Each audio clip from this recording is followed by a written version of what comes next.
প্রেমের গুঞ্জন চলতেছে না, ওর সাথে আমার ডিরেক্ট বিয়ের গুঞ্জন চলতেছে। আপনারা হয়তো জানেনই না।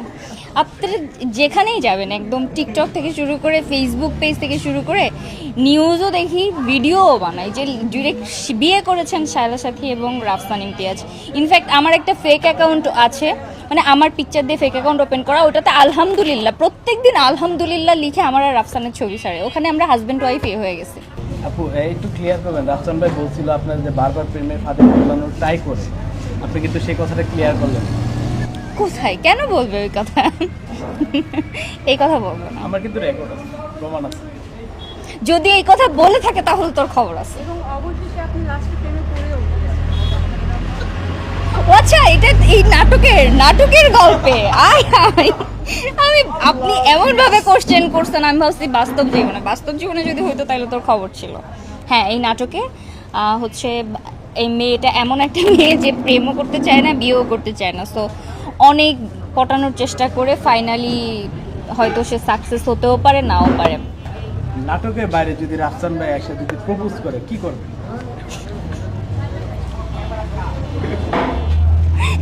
না, আমি এটা যদি আমাদের রিয়েল যে বন্ডিং এটা যদি আমি বলি, পাবলিক খুবই খেপে যাবে, কারণ পাবলিক আমার আর রাফসানের কেমিস্ট্রি খুব পছন্দ করে। সো আমি পাবলিককে খেপাতে চাই না, রাফসানি সাহস করবেও না। হ্যাঁ, প্রেম করেছি, একটাই করেছি। সেই প্রেম অনেক আগে জীবন থেকে চলে গেছে, অসমাপ্ত প্রেম। সো ওটা নিয়ে আর কথা না বলি। এখন রাফসানের জীবনে প্রেম একটা আসছে নাকি দুইটা আসছে এটা তো আমি জানি না, কিন্তু রাফসান যেহেতু বলেছে তাহলে হয়তো রাফসানের জীবনেও প্রেম একবার আসছে, আর আমার জীবনে প্রেম আসছে একবারই। সো আমি কি বলবো বলেন, এখন যদি এটাতে মিলে যায় কি করার আছে? আপনারা কোথাও না কোথাও থেকে রাফসানের আমাকে মিলানোর চেষ্টা করতেছেন, বাট ও এক জায়গায়, আমি এক জায়গায়। আমাদের ফ্রেন্ডশিপ সম্পর্ক, কিন্তু আমাদের মধ্যে এই ধরনের কোনো সম্পর্ক নেই। আমি আমার জীবন সঙ্গী কেমন হবে এটা আমি চয়েস করব কেমনে? এটা মানে জীবন সঙ্গী তো আসলে মানে এমন না যে আমি বাজারে কোনো শপিংয়ে কোনো ড্রেস কিনতে গেছি, এটা পছন্দ হলো না ওটা পছন্দ হলো, তাই না?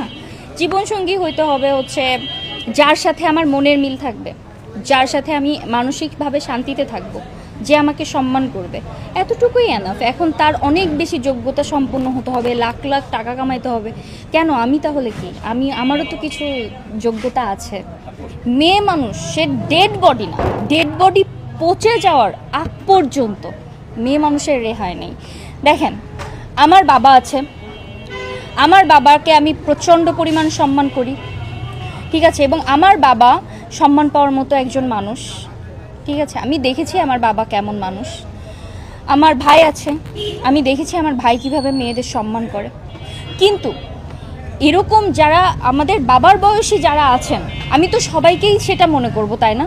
যে এরা আমার বাবার বয়সী মানে আমার বাবার মতোই তো, তাহলে তাদের লালসার দৃষ্টি কেন আমার উপর পড়বে? এটা তো হতেই পারে না, এটা আমাদের ধারণারই বাইরে, তাই না?